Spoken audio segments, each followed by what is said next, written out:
اور جس کے اخلاق اچھے نہیں وہ بہترین نہیں ہے۔ کیا رسول اللہ نے یہ فرمایا جو نماز پڑھتا ہے وہ سب سے بہتر ہے؟ کیا رسول اللہ نے یہ فرمایا کہ جو روزہ رکھتا ہے وہ سب سے بہتر ہے؟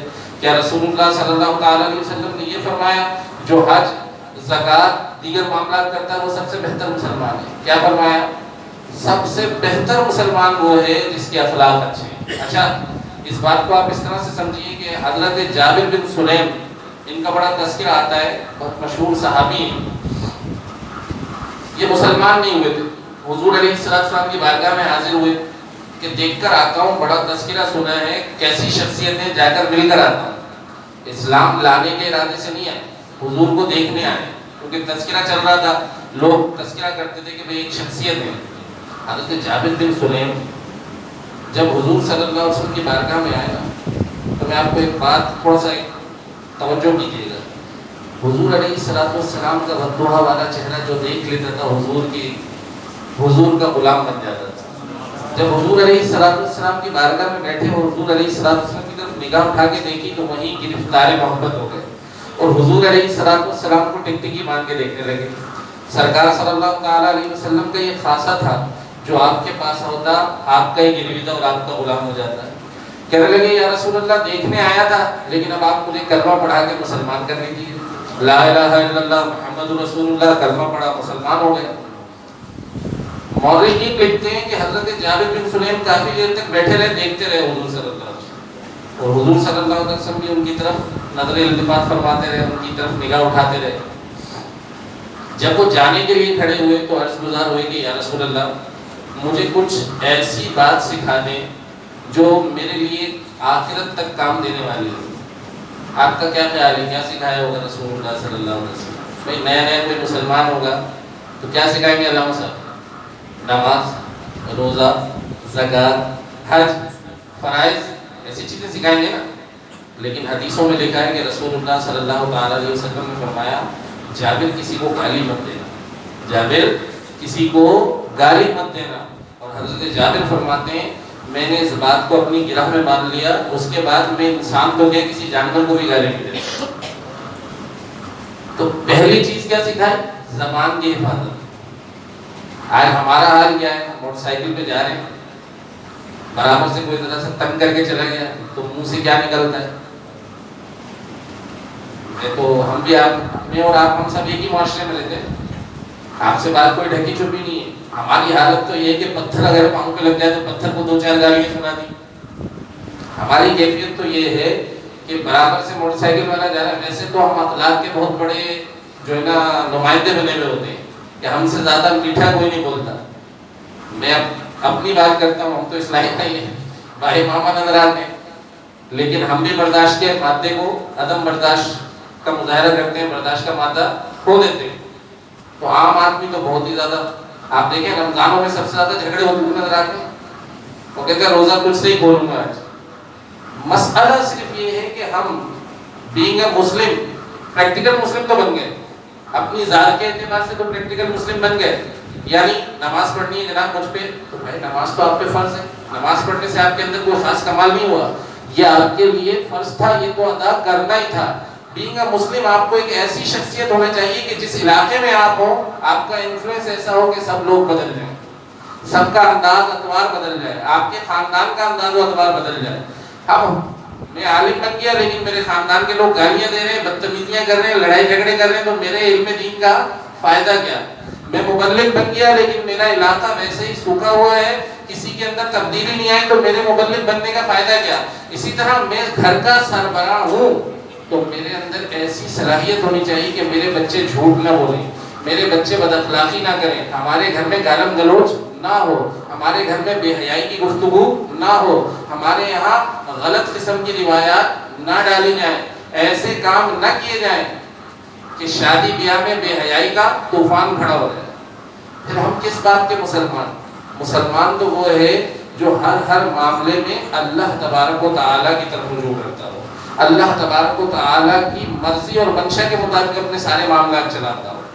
یہ نہیں کہ رمضان میں فقط روزے رکھنا، 5 وقت نماز پڑھنا اور سمجھنا کہ میں سچا مسلمان ہوں، بھلے سود کا کاروبار کرنا، بھلے دھوکہ دینا، بھلے زبان سے تکلیف پہنچانا، بھلے علاقے والوں کو پریشان کرنا اور سمجھنا کہ میں سب سے اچھا مسلمان ہوں۔ تو یہ اسلام کی صحیح ڈیفینیشن نہیں ہے.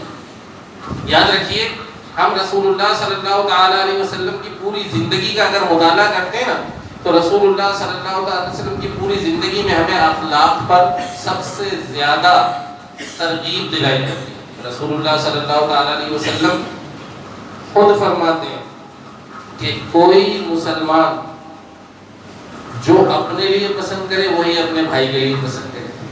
ہے یا نہیں؟ اگر اس ایک حدیث مبارکہ کو ہم اپنی پوری زندگی کا دائرہ بنا لیں تو بالکل آسانی ہو جائے گی. کیا آپ میں سے کوئی پسند کرے گا کہ کوئی آپ کو گالی دے؟ بولیے تو صحیح بھائی، کوئی پسند کرے گا کہ اسے گالی پڑے؟ تو جب آپ اپنے لیے یہ بات پسند نہیں کرتے تو کسی دوسرے مسلمان کو گالی دیتے ہوئے کیوں زبان کھل جاتی ہے؟ کیا آپ میں سے کوئی یہ پسند کرے گا؟ سوری ٹو سے کہنے تو نہیں، ناراض تو نہیں ہوں گے نا؟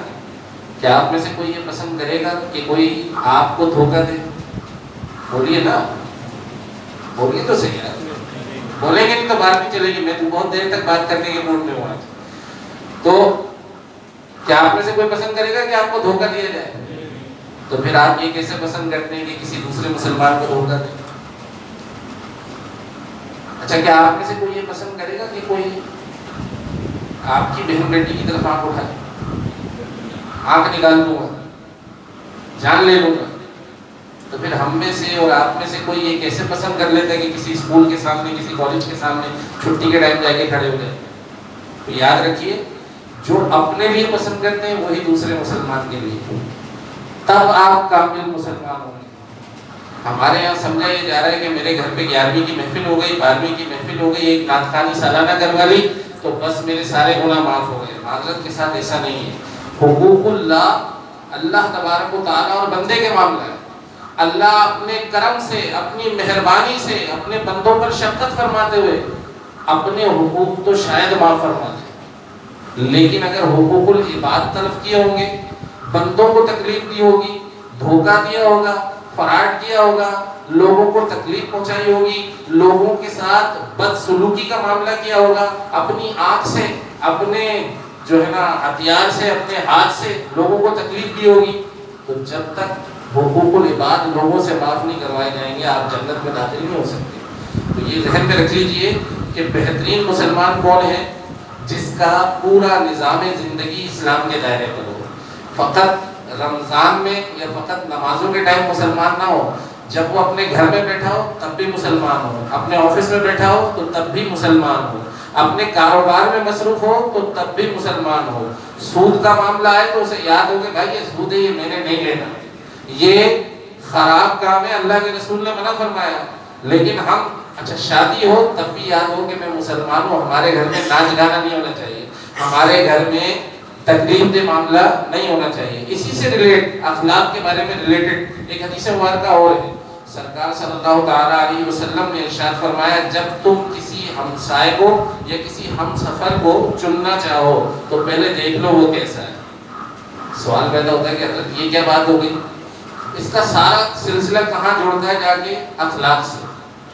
دیکھیے آپ لوگ بھی اسی معاشرے میں رہتے ہیں، ہم بھی اسی معاشرے میں رہتے ہیں. اگر آپ کا ہمسایہ یعنی پڑوسی اچھا ہوتا ہے تو آپ کی زندگی سکون میں ہوتی ہے، لیکن اگر آپ کا ہمسایہ یا پڑوسی وہ اچھا نہ ہو تو زندگی عذاب میں آ جاتی ہے. آپ میں سے بھی کچھ ایسے ہوں گے جن کو یہ تجربہ رہا ہوگا. میں اپنا ایک ذاتی واقعہ آپ کو بتاتا ہوں. میں ایک گھر میں کرائے پہ رہتا تھا، نیچے والے فلور پہ میں رہتا تھا، اوپر والے فلور پہ ایک اور آدمی کرائے پر رہتا تھا. ان کی بچی کی شادی کا سلسلہ ہوا، انہوں نے ڈیک لگا لی بڑے والے.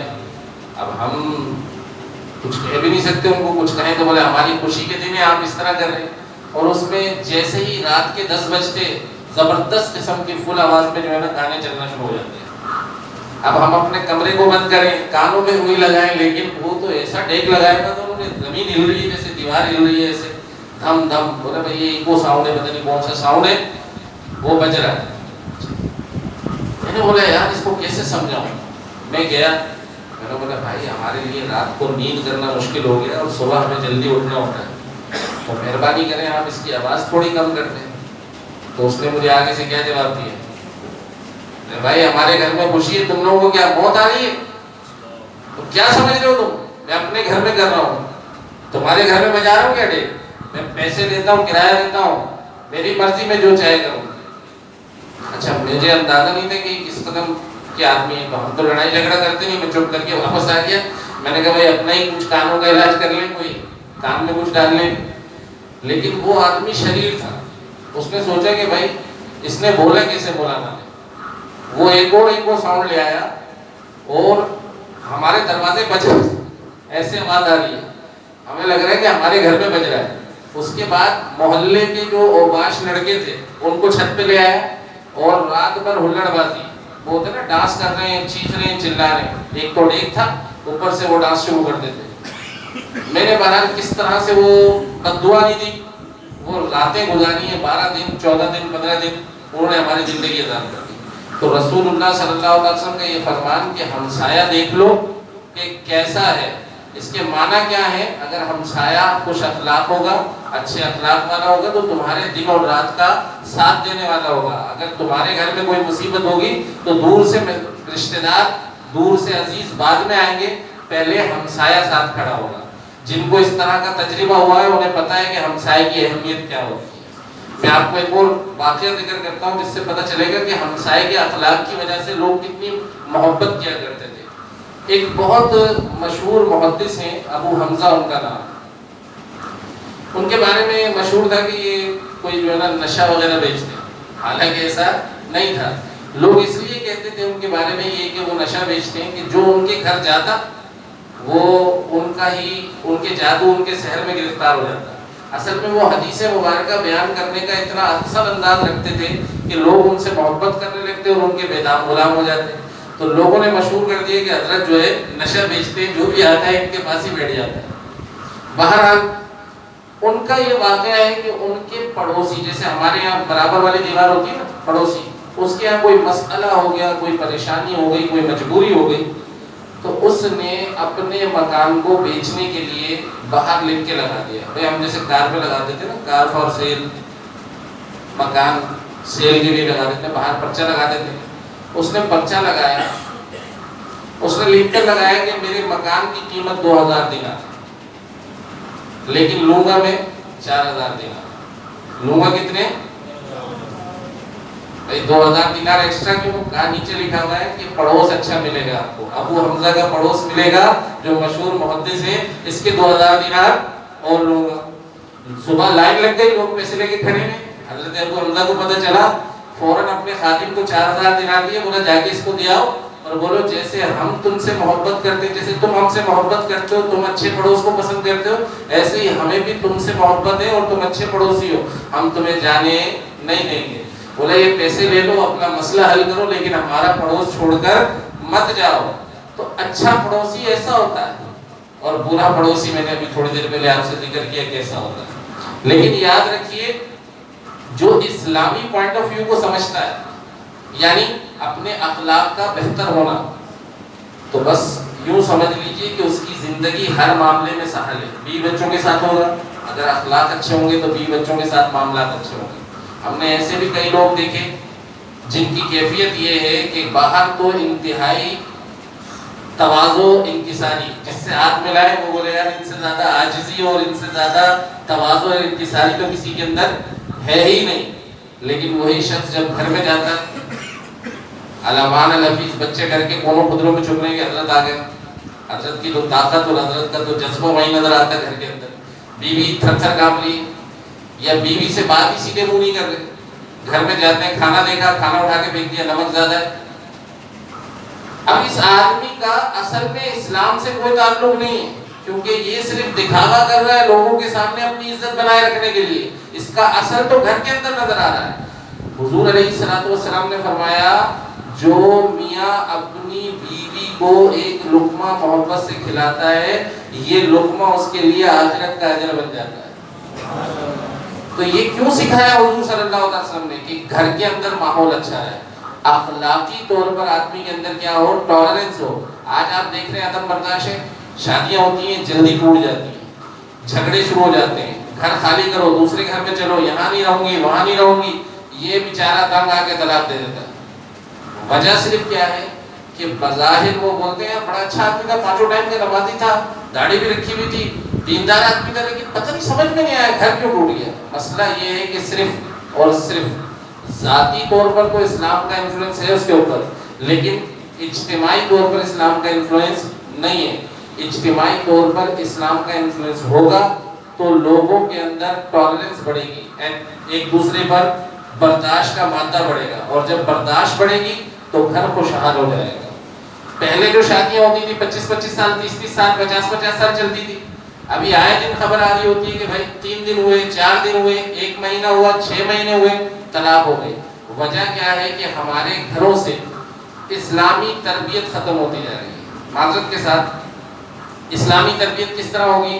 جب ہم علماء کے ساتھ بیٹھیں گے یا کسی ایسے ماحول میں بیٹھیں گے جہاں ہمیں سیکھنے کو ملے گا۔ جیسے اب میں آپ سے چند باتیں کر رہا ہوں، 4-5 احادیث مبارکہ میں نے آپ کو صرف اخلاق کے حوالے سے اور اچھے پڑوسی کے حوالے سے اور بیوی کے حوالے سے عرض کی ہے۔ اگر ان کو آپ یاد رکھیں گے اور امپلیمنٹ کریں گے، یہ سوچ کر کہ حضور نے فرمایا ہے مجھے اسی طرح چلنا ہے، تو آپ کی زندگی سہل اور آسان ہو جائے گی۔ لیکن اگر آپ صرف اس کو سنتے ہیں، سبحان اللہ کہتے ہیں، واقعے کو سن کے خوش ہوتے ہیں اور اس کے بعد بھول جاتے ہیں، تو شاید آپ کی زندگی میں اس طرح کی رونق اور اس طرح کی برکت داخل نہیں ہو پائے گی جیسی کہ آج سے 20-25 سال پہلے ہمارے گھروں میں تھی۔ اچھا، پھر ایک اور بڑی بات ہے، اخلاق ہے کس چڑیا کا نام؟ سوال کرتا تھا حضرت آپ بار بار اخلاق کر رہے ہیں، میں تو الحمدللہ بہت اچھا آدمی ہوں۔ اخلاق ہے کیا؟ اخلاق کو جاننے کے لیے ہمیں رسول اللہ صلی اللہ علیہ وسلم کی اسی حدیث مبارکہ کی طرف رجوع کرنا پڑے گا جو میں نے آپ کو ابھی سنائی تھی کہ جو تم اپنے لیے پسند کرو وہی اپنے بھائی کے لیے پسند کرو۔ یاد رکھیے، اخلاق کوئی راکٹ سائنس نہیں ہے کہ بندے کو بہت زیادہ پڑھنا پڑے گا۔ اخلاق کیا ہے؟ آپ جو چیز اپنے لیے پسند کرتے ہیں وہی اپنے بھائی کے لیے۔ احساس کا نام اخلاق ہے۔ احساس کا نام کیا ہے؟ اخلاق ہے۔ اب آپ سوچ رہے ہوں گے یار یہ پتہ نہیں کیسی مولانا صاحب باتیں کر رہے ہیں، عجیب عجیب باتیں کر رہے ہیں۔ احساس، میں تو سب کا احساس رکھتا ہوں، بڑا خیال رکھتا ہوں۔ اچھا مجھے بتائیے کہ آپ میں سے کئی کے پاس کار ہوگی، موٹر سائیکل ہوگی، آپ نے روڈ پہ جاتے ہوئے دیکھا بڑا پولوشن نظر آ رہا ہوگا، معاشرہ بڑا گرد آلود ہے۔ مثلا حضرت کو اگر کہیں جانا ہو، سفید کپڑے پہن کے واپس آئیں گے تو دھلوائیں گے کیونکہ مٹی لگ جائے گی نا۔ کس کس کے ساتھ یہ تجربہ ہوا ہے؟ صبح سفید شرٹ پہن کے نکلا، شام کو واپس آیا، بولا بھائی اب دوبارہ نہیں پہن سکتا، ہوا ہے نا؟ ہاں یا نا میں تو جواب دیجیے، مجھے لگ رہا ہے سونے ہاں یا نا میں تو جواب دیجیے، ہوا ہے کہ نہیں ہوا ہے؟ ایسا ہلکے کلر کے کپڑے پہن کے نکل تو مسئلہ ہو، جس کا حل نکال لیا ہمارے کراچی کے نوجوانوں نے، وہ ایک لے لیا اپر میلا سا، ہر موٹر سائیکل والا وہ ایک اپر پہنا ہوا جا رہا ہوتا ہے۔ بھائی یہ کیوں پہنا ہوا ہے؟ وہ گرد سے بچنے کے لیے۔ کیوں بھائی؟ بہت یار گرد ہو گئی ہے، معاشرہ خراب ہو رہا ہے، ماحول خراب ہو رہا ہے۔ سر ناراض نہیں ہوئیے گا، اس میں آپ کا بھی حصہ ہے۔ آپ جس موٹر سائیکل پہ جا رہے ہیں اس کے پیچھے سے دھواں نکل رہا ہے اور عرصہ ہو گیا آپ نے اس کو صحیح نہیں کروایا، لیکن آپ دوسروں سے یہ تقاضا کرتے ہیں کہ بھائی جان آپ پولوشن پھیلا رہے ہیں، آپ ختم کریں، تو سب سے پہلے اپنی موٹر سائیکل صحیح کر لو نا بھائی۔ جو اپنے لیے پسند کرتے ہو تو وہی اپنے بھائی کے لیے بھی تو پسند کرو۔ اپنی کار، اپنی موٹر سائیکل سے دھواں نکل رہا ہے، وہ پورے ماحول کو خراب کر رہا ہے، اس سے ہمیں کوئی مسئلہ نہیں ہے، لیکن کسی اور کی گاڑی سے دھواں نکل کے ہماری طرف آئے گا تو ہمیں بڑا غصہ آئے گا، اریٹیٹ ہو جائیں گے، اس کو جا کے 2-4 سنا بھی دیں گے۔ جب وہ بھی بیچارہ ہے، خود بھی تو اپنی موٹر سائیکل سے دھواں نکل رہا ہے، اس کو بھی تو صحیح کر لیں، ہے یا نہیں؟ معاشرہ بنتا کس سے؟ فرد سے۔ اگر فرد صحیح ہو جائے گا خود بخود معاشرہ صحیح ہو جائے گا۔ ہم ایک دوسرے کو یہ کہہ رہے ہوتے ہیں معاشرے میں بہت بگاڑ پیدا ہو گیا، بہت خرابی پیدا ہو گئی ہے، عجیب ماحول ہو گیا، پہلے جیسا ماحول نہیں ہے، لیکن حقیقت میں ہم خود اپنے آپ کو تبدیل کرنے کے لیے تیار نہیں ہیں۔ ہم نے احساس کرنا چھوڑ دیا۔ ہم نے دیکھیں یہ اے سی لگا ہوا ہے نا، اس سے ایک پائپ نکلتا ہے جس سے پانی گرتا ہے پیچھے کی طرف، تیسرے فلور پہ آپ رہ رہے ہیں اور آپ نے پائپ لٹکا دیا چھوٹا سا، پانی کس پہ گرے گا؟ بولیے نا، پڑوسیوں پہ۔ پڑوسی اریٹیٹ ہوگا یا نہیں ہوگا؟ آپ پسند کریں گے کہ آپ نکلے گھر سے تیار ہو کے اوپر سے پانی گرے؟ نہیں پسند کریں گے نا۔ لیکن آپ نے کبھی توجہ ہی نہیں کی ہوگی، پائپ لٹکا اپنے کو کیا ہے یار بھائی، ایک 100 روپے لگے گا، ایک چھوٹا سا بڑا پائپ لے کر لے آ جاؤ، لگا دو، نیچے زمین پہ گرے گا، کسی کے اوپر نہیں گرے گا۔ یہ ہے احساس۔ آپ کے اوپر پانی گرے تو آپ نیچے سے کھڑے ہو کے جو اس کو سنائیں گے نا، وہ تو نے لے لیا ایسی، وہ اپنے آپ کو سمجھتا کیا ہے ہمارے کپڑے خراب ہو رہے ہیں، ابے بھائی کوئی طریقہ ہوتا ہے، لیکن یہی کام آپ نے بھی کیا تھا۔ میں صرف یہ سمجھانے کی کوشش کر رہا ہوں کہ ہم اگر رسول اللہ کے سچے پیروکار ہیں تو ہمیں ہر معاملے میں احساس پیدا کرنا ہوگا. ہمیں یہ دیکھنا ہوگا کہ مجھے اپنے گھر کے سامنے کچرا پھینکنا کسی کا بھی پسند نہیں ہے. ہو جاتا ہے نا رات کو کوئی چپکے سے کچرے کی تھیلی پھینک کے بھاگ جاتا ہے. کبھی کبھی ایسا ہوتا ہے کہ گھر کے سامنے کچرا پڑا ہوتا ہے, بندہ نکلتا ہے غصے میں, یار کس نے کیا؟ کوئی بدتمیز آدمی ہوتا ہے وہ گالیاں دیتا ہے پورے محلے کو, اور جو شریف آدمی ہوتا ہے وہ کچرا اٹھاتا ہے, روتا ہے, یار یہ کیا کیسے گندے محلے میں آ گیا. ہوتا ہے نا ایسا. لیکن ہم بھی کہیں نہ کہیں کچرا پھینک ہی رہے ہوتے ہیں. تو جو چیز ہم خود اپنے لیے پسند کرتے ہیں وہی ہمیں دوسروں کے لیے بھی پسند کرنی چاہیے. جب ہم یہ پسند کرتے ہیں کہ کوئی ہمیں گالی نہ دے, کوئی ہمارے سامنے بدتمیزی نہ کرے, کوئی ہمارے کپڑوں کا لحاظ رکھے, ہماری عزت کا لحاظ رکھے, تو جناب ہمیں بھی یہی سب چیزیں دوسرے مسلمانوں کو لوٹانی ہوگی. اگر ہم یہ کام نہیں کریں گے تو زندگی اسی طرح مشکل تر مشکل ہوتی جائے گی. آپ بتائیے, آج سے پہلے مجھے یاد ہے ہم جب چھوٹے تھے تو ہمارے محلے میں جتنے بھی گھر تھے سب میں ہمارا آنا جانا بآسانی ہوتا تھا. دروازے کھلے ہوتے تھے, پردے لٹکے ہوتے تھے, چلے جاتے تھے آرام سے. ہمیں تو یہ پتہ نہیں تھا کہ یہ جو ہم جن کو کھانا بولتے ہیں بعد میں پتہ چلے یہ تو صرف پڑوسی ہیں, ہمارا رشتہ نہیں ہے. ایسا تعلق تھا. گھر جاتے تھے, کھانا دو بھائی, یہ کرو وہ کرو, ایسا چل رہا ہے ہمارا. آج کل کیا ہے, ہم چھت لے رہے ہیں, بچوں کو چھت پہ کھلانا ہے. کیوں؟ معاشرہ خراب ہو گیا, باہر نہیں بھیج سکتے. ہے یا نہیں؟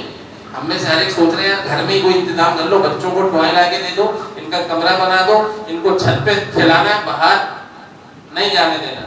پہلے ہم سارے دن باہر کھیلتے تھے. ہم تو میں پی آئی بی میں رہتا تھا, جمشید روڈ تک آتا تھا بھائی, یہیں پی آئی بی میں بڑا ہوا ہوں. تو یہ پورا محلہ تھا ہمارا سامنے. یہ بہادر یار جنگ میں پڑھتے تھے, ادھر ادھر گھومتے رہتے تھے, کبھی کوئی ڈر خوف نہیں تھا.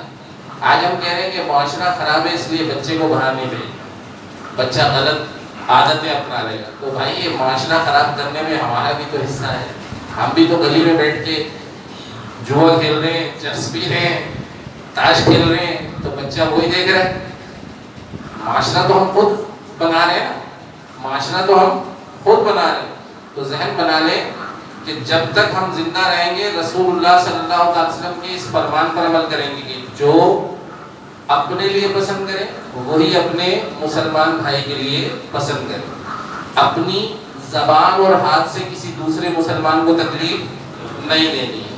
اسی طرح تم میں سب سے بہترین آدمی وہ ہے جس کے اخلاق اچھے ہیں. جس کے اخلاق اچھے نہیں وہ بہترین نہیں ہے. پتہ چلا جنت میں جانے کا معیار کیا ہوا؟ اخلاق. جنت میں جانے کا معیار کیا ہوا؟ اخلاق. حضور علیہ السلام کے اخلاق سے ریلیٹڈ میں آپ کو ایک اور حدیث مبارکہ سناتا ہوں. حضور صلی اللہ تعالی علیہ وآلہ وصحبہ وسلم کی زندگی پر ہم نظر ڈالتے ہیں نا تو حضور کا خود کا عمل ہمیں بتاتا ہے کہ آپ کائنات کے سب سے بہترین آدمی. اللہ تبارک و تعالی نے آپ کو جو منتخب فرمایا کائنات میں سب سے بہتر شخصیت آپ کی. حضور علیہ السلام سے بڑھ کر کمال علم عمل کسی اور ذات میں ہمیں نظر نہیں آتا. حضور علیہ السلام کی وہ حدیث مبارکہ آپ نے سنی ہوگی کہ ایک دن آپ بازار سے گزر رہے تھے اور ایک عورت اپنا سامان لیے کھڑی تھی. حضور علیہ السلام اس بڑھیا کے پاس گئے اور کہنے لگے کہ بھائی یہ جو آپ کا سامان ہے اگر آپ نے باہر جانا ہے تو میں اس کو پہنچا دیتا ہوں. وہ بڑھیا کہنے لگی ہاں میں تو کافی دیر سے یہاں کھڑی ہوں, کوئی بھی میری مدد کے لیے نہیں آیا, آپ میرا یہ سامان اٹھا کے شہر سے باہر پہنچا دیں. حضور علیہ السلام نے سامان اٹھایا اور چلنا شروع کر دیا. تو وہ کہنے لگی کہ آپ کتنے پیارے ہیں, کتنے اچھے ہیں, آپ بہت اچھے نوجوان ہیں, ایسے نوجوان اب نہیں ہوتے جو لوگوں کی مدد کریں. تو وہ تعریف کرنے لگی حضور علیہ السلام کی. حضور صلی اللہ علیہ وسلم چلتے رہے. پھر وہ بڑھیا کہنے لگی کہ میں اس شہر کو چھوڑ کے کبھی نہ جاتی, بس مجھے پتہ چلا ہے کہ یہاں ایک جادوگر آ گیا ہے جس کا نام محمد ہے, اور جو اس کو دیکھ لیتا ہے وہ اپنے باپ دادا کے دین سے پھر جاتا ہے. تو میں چاہتی ہوں کہ اس کو دیکھنے سے پہلے اس شہر سے باہر نکل جاؤں. حضور صلی اللہ علیہ وسلم خاموش, سامان پہنچا دیا, کہا جی اما جی آپ کا یہ سامان پہنچ گیا, میں جا رہا ہوں. وہ بڑھیا کہنے لگی اے پیارے نوجوان پتہ نہیں میرا دوبارہ اس شہر میں آنا ہو یا نہ آنا ہو, تم محمد سے نہ ملنا, اور مجھے تم اپنا نام تو بتا دو کہ کبھی تمہارا تذکرہ کروں تو کسی کو کہوں کہ ایک اتنا اچھا نوجوان بھی ہے جو لوگوں کے اس طرح کام آتا ہے. تو حضور علیہ السلام نے ارشاد فرمایا میرا نام ہی محمد. اب وہ بڑھیا کہنے لگی اگر تم وہ محمد ہو تو پھر میرا سامان اٹھاؤ، مجھے کسی اور شہر میں نہیں جانا۔ یہاں کوئی نماز کی تلقین کی ہے، روزے کی تلقین کی ہے، کیا ہے یہاں؟ حقیقت میں اخلاق۔ اسلام کی سب سے بڑی تبلیغ کس سے ہوتی ہے؟ اچھے اخلاق سے۔ حضرت کے پاس تھوڑا سا علم ہے، میں اپنی بات کروں گا کسی اور کے اوپر نہیں، حضرت کے پاس تھوڑا سا علم ہے تو گردن میں سریا ہو، بات کرنے سے پہلے 10 دفعہ سوچیں، مولانا فاصلے سے عالم ہو، مجھ سے بات کرنے سے پہلے ذرا سوچی تو میرے علم کا مجھے کیا فائدہ حاصل ہو رہا ہے؟ اگر میرے اندر تکبر، میرے اندر اکڑ، میرے اندر سختی موجود ہے تو میرے علم کا مجھے کیا فائدہ؟ سنیے اللہ نے حضور صلی اللہ علیہ وسلم کے لیے کیا فرمایا؟ اللہ نے فرمایا اے محبوب ہم نے آپ کو تند خو اور سخت دل میں بنایا۔ اللہ کا ارشاد ہے نا قرآن پاک میں، اے محبوب ہم نے آپ کو تند خو اور سخت دل میں بنایا ورنہ یہ لوگ آپ کے پاس نہ آتے۔ تو پتہ یہ چلا کہ تبلیغ میں سب سے پہلا عنصر کیا ہے؟ خوش اخلاقی۔ تبلیغ دین کا سب سے پہلا سبب ہی کیا ہے؟ خوش اخلاقی۔ اللہ خود اپنے محبوب کے بارے میں فرما رہے ہیں کہ محبوب ہم نے تمہیں تند خو کس کو کہتے ہیں؟ بات بات پہ چھڑکنا، بات بات پہ ڈانٹنا، بات بات پہ ڈپٹنا۔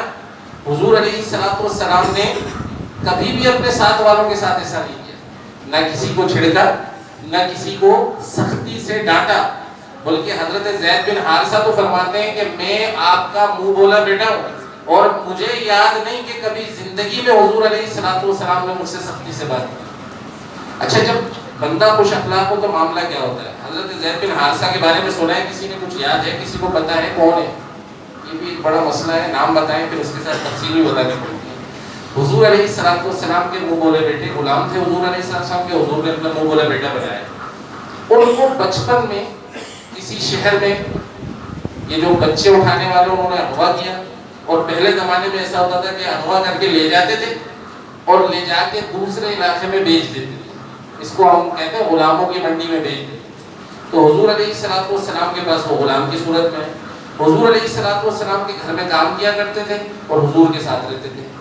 آپ کے اپنے جو اماں اور ابا جان تھے وہ آپ کو ڈھونڈتے رہے یہاں تک کہ نشانیاں ملی کہ فلاں جگہ بکا تھا، پھر وہاں گئے، وہاں سے پتہ چلا فلاں قبیلے میں، یہاں تک کہ حضور علیہ السلام کے پاس آ گئے اور آ کر کہنے لگے کہ ہمارا بچہ آپ کے پاس ہے، مہربانی کر کے ہمیں ہمارا بچہ دے دیجیے۔ حضور صلی اللہ علیہ وسلم فرمایا میں ان کو بلاتا ہوں، آپ ان کو لے جائیں، مجھے تو کوئی اس میں وہ نہیں ہے۔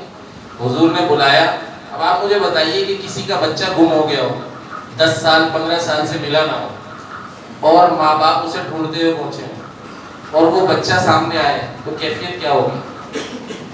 ماں کا لال ہے، باپ کی آنکھوں کا تارا ہے، بچے کو بھی یاد ہوگی یہ ماں باپ ہے میرے، کیا کیفیت ہوگی؟ بچے لپٹ جائیں گے نا ماں سے، باپ سے لپٹ جائے گا، اپنی محبت کا اظہار کرے گا اور فوراً روانہ ہو جائے گا۔ آپ کو کہا حضور علیہ السلام نے یہ تمہارے ماں باپ ہیں اور تمہیں لینے آئے، فرمایا یا رسول اللہ میں آپ کو چھوڑ کے نہیں جا سکتا، مانتا ہوں یہ میرے ماں باپ ہیں، پہچانتا ہوں یہ میرے ماں باپ ہیں، لیکن میں آپ کو چھوڑ کے نہیں جا سکتا۔ یہاں پہ کون سا جادو تھا بھائی؟ یہ کون سی کیمسٹری ہے؟ یہ کون سا فارمولا ہے؟ صرف اور صرف محبت، اخلاق، محبت اور اخلاق۔ آج ہمارا حال یہ ہے کہ ہمارا اگر ہم کسی آفیسر کی رینک پر ہوں تو ہمارے جو ماتحت ہیں نا وہ دعا کر رہے ہوتے ہیں کہ اللہ یہ کب جائے گا، ہماری جان چھوٹے گی۔ جب دیکھو جھڑکتا رہتا ہے، بات بات پہ ڈانٹتا ڈپٹتا رہتا ہے۔ ہمارے سامنے اگر کوئی غلطی کر لے، ایک تو ہوتا ہے بغیر وجہ کے ڈانٹنا ڈپٹنا، وہ تو بہت ہی زیادہ بدتمیزی ہے، لیکن اگر کوئی غلطی کر لے تو ہماری کیفیت کیا ہوتی ہے؟ ہم نے تو اس کو اتنی سنانی ہوتی ہے نا، پیسے دیتا ہوں تجھے، یہ کس کام کے پیسے دے رہا ہوں؟ سنیے حضور علیہ السلام نے جب مکے پر حملہ کرنے کا ارادہ کیا، یعنی مکہ فتح مکہ کا واقعہ آپ نے سنا ہوگا، تو ایک صحابی ہیں، نام میرے ذہن سے نکل رہا ہے، صلی اللہ علیہ وسلم، یاد آ جائے گا میں بتا دوں۔ انہوں نے کیا کیا، حضور علیہ السلام نے اس وقت حملے کو جو نا سب سے چھپایا ہوا کہ پوری دنیا میں کسی کو پتہ نہ چلے ہم یہ حملہ کرنے جا رہے ہیں، فتح مکہ کے لیے جا رہے ہیں۔ اب ایک مسلمان صحابی تھے، انہوں نے ایک خط لکھا جس میں تفصیل لکھ دی کہ بھائی ہم آ رہے ہیں، یہ حملہ کرنے اور یہ کرنے. اور وہ خط کس کو دے دیا؟ ایک عورت کو دیا، اس کو 10 درہم دیے یا 10 دینار دیے اور ایک چادر دی اور کہا کہ تم نکل جاؤ. ابو داؤد شریف کی حدیث مبارکہ ہے کہ تم نکل جاؤ اور جا کے عرب کے لوگوں کو بتا دو، مکے کے لوگوں کو بتا دو کہ مسلمان حملہ کر رہے ہیں. آپ بتائیے یہ تو غداری ہے، اس کو تو ہم غداری کہیں گے نا. کیا کہیں گے اس کو؟ یہ تو مخبری کر دی. یہ تو پتہ چلا پورے کا پورا نقشہ بنا کر ہاتھ میں دے دیا کہ بھائی ہم یہاں سے جائیں اور وہاں سے حملہ ہو، ہم تو مارے جائیں گے مسلمان. کتنی بڑی غلطی ہے، کتنی بڑی. اگر آپ اور میں ہوں تو ہم تو ہو گئے بھیا چھوڑنا ہی نہیں ہے اس کو. دیکھیے وہ عورت چل پڑی. اب یہاں حضور علیہ الصلوۃ والسلام کا علم غیب ہے، حضور علیہ الصلوۃ والسلام کا کمال ہے، حضور علیہ السلام کی نظر ہے، حضور علیہ الصلوۃ والسلام کی انتہا درجے کی زیرکی ہے. حضور نے حضرت علی کو بلایا اور فرمایا کہ فلاں جگہ پر جا کر ناکہ بندی کر لو. ایک عورت آئے گی، اس کے پاس ایک خط ہوگا، اس سے وہ خط لینا ہے اور اگر نہ دے تو اس کو مار دینا. حضرت علی رضی اللہ عنہ چند اونٹ سواروں کو لے کر تیزی سے روانہ ہو گئے. یہاں عقیدے کی بات بھی آ گئی تو ضمن ذکر کر دیتا ہوں کہ کسی کو پتہ نہیں تھا اور ہمارے والا زمانہ نہیں تھا کہ موبائل پہ اطلاع دے دیجیے، ویڈیو کھینچ لیے، ایسا کچھ بھی نہیں تھا. آپ لوگوں کے دماغ میں یہ چل رہا یار اطلاع مل گئی ہوگی، ایسا کچھ بھی نہیں تھا. یہ حضور علیہ الصلوۃ والسلام کا اللہ کی عطا سے علم غیب تھا کہ حضور علیہ الصلوۃ والسلام نے اپنے صحابہ کو اس غیب کی خبر دے دی. اب حضرت علی رضی اللہ عنہ وہاں ہاتھ لگا کر بیٹھ گئے. وہ عورت اسی مقام پر جس جگہ رسول اللہ نے فرمایا اسی جگہ پر ملی. حضور علیہ الصلوۃ والسلام نے جیسے بتایا تھا ویسا ہی سارا معاملہ تھا. حضرت علی نے فرمایا کہ خط دیکھو. اس عورت نے کہا میرے پاس کوئی خط نہیں ہے. اب حضرت علی کا جملہ سنیے، الفاظ میں وہی کوٹ کروں گا جو حضرت علی نے فرمایا. بولا دنیا ادھر سے ادھر ہو سکتی، میرے نبی کی بات پتھر پر لکیر ہے، جیسا کہا ہے ویسا ہی ہوگا. تیرے پاس خط ضرور ہے ورنہ میں تیری گردن اڑا دوں. جب تلوار نکال لی تو وہ عورت گھبرا گئی. بعض روایتوں میں یہ ہے کہ حضرت علی نے فرمایا کہ اس کے سر کو کھولو. تو اس نے جوڑے میں اس خط کو بالوں کا جوڑا بنا کے اس میں چھپایا ہوا تھا. وہ خط نکلا، پوری بات کھل گئی، لے کر آ گئے. یہ تو ہمارا عقیدہ ثابت ہو گیا نا کہ حضور علیہ الصلوۃ والسلام سب جانتے ہیں. آج ہم یہاں حضور کا تذکرہ کر رہے ہیں، یقیناً حضور علیہ الصلوۃ والسلام اللہ کی عطا سے ہمیں ملاحظہ فرمائے. آج میں حضور کا تذکرہ کر رہا ہوں، حضور کی احادیث سنا رہا ہوں، حضور کی امت سے بات کر رہا ہوں.